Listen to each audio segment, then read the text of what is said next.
After prolonged torment, Dahlia finally succumbed to exhaustion and passed out. At this moment, her back was a bloody, mangled mess, utterly horrifying. The grotesque wounds continued to ooze blood. Even in unconsciousness, her body trembled involuntarily. "General, she's passed out," a subordinate reported. "Wake her."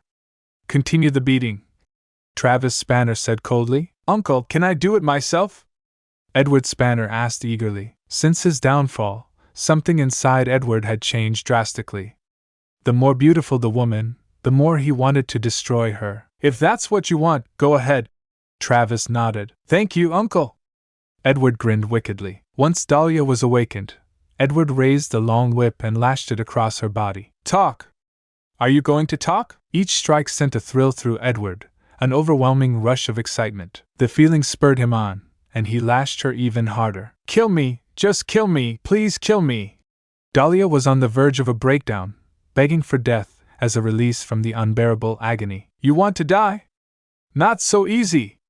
I'm not done enjoying myself yet." Edward sneered and continued his sadistic torment. Before long, Dahlia, bruised and bloodied, lost consciousness once more. "General, the target hasn't confessed yet, but if we keep going, she won't survive much longer," the adjutant warned. "This woman is tougher than I thought," Travis Spanner muttered, surprised. This kind of special whip was designed for extracting confessions. Ordinary people would spill everything after just 3 lashes. Even trained soldiers couldn't endure more than a dozen strikes. Yet this woman had endured dozens and still hadn't said a word. Even Travis had to admit he was impressed. "Hang her at the gate as bait.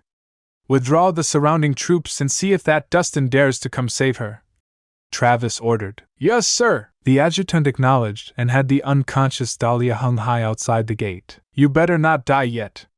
Once we catch that punk Dustin, I'll have more fun with you." Edward licked the fresh blood on his lips with a deranged, twisted grin. Meanwhile, at the Peace Medical Center, Dustin had just finished eating when he received an urgent phone call. It was from Hunter Anderson, speaking rapidly and anxiously. "Mr. Rhys, we've just received word. Miss Dahlia has been captured." "Captured?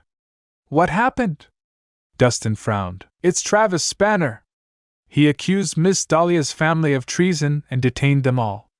And now, he's torturing her," Hunter explained. Dustin's expression instantly darkened. He knew exactly what kind of man Travis was. The torture methods used in war zones were nothing a normal person could withstand. "Where is Travis now?" "At the Spanner estate." "Mr. Rhys, please be careful. It's a trap. He wants you to take the bait, don't." Before Hunter could finish, Dustin had already hung up and dashed out the door. Within the time it took for a stick of incense to burn, Dustin had arrived at the Spanner villa. Outside the villa, a woman was hanging from a rope. Her hair was matted and loose, her clothes torn and soaked in blood, an unspeakable sight. "Huh!" Dustin focused, and it was like a thunderbolt struck him. The woman hanging there was Dahlia. Boom! Dustin's fists clenched. A murderous aura surged from his body like a tidal wave. Fierce winds howled around him. Dust and sand whipped through the air. The temperature plummeted. Bang!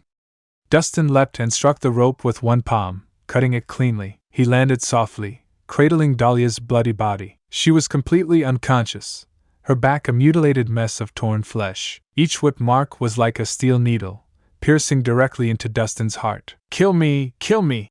Even in her dazed state, Dahlia murmured in pain. To make someone beg for death, the torment must have been unbearable. "I'm sorry." Dustin's hands trembled. His eyes reddened with fury. He knew this was his fault. Dahlia was suffering because of him. "Ha ha! So you finally showed up, Dustin!" A cruel laugh echoed as Edward Spanner and his men appeared. "You did this?" Dustin asked, his gaze locking onto the whip in Edward's hand. "So what if I did?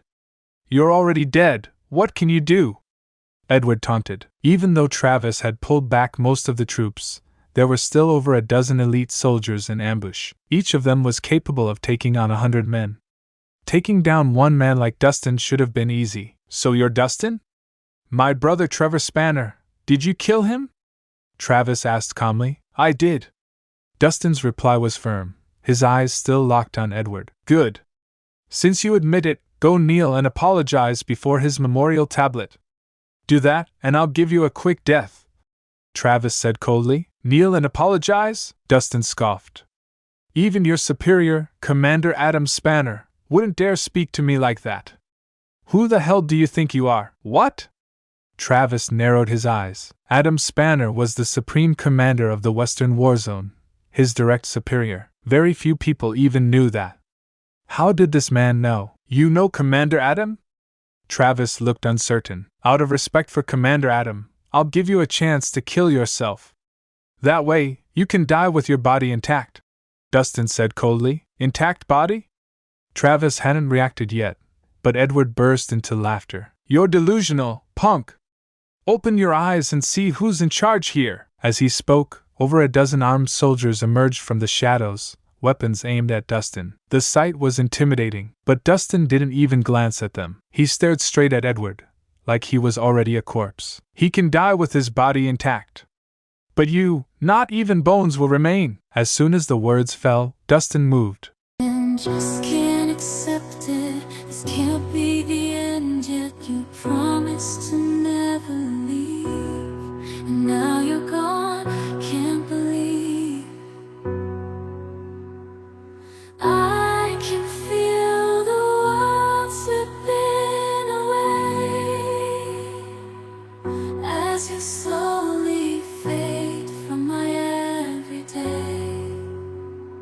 You promised forever a love without end, but now I'm left broken, struggling to mend. I thought we were so tied, destined for a lifetime, love with no end, love with no end. Staying in my imagination, memorizing the past time, the secrets, the love, the care. Now they're echoes in the air.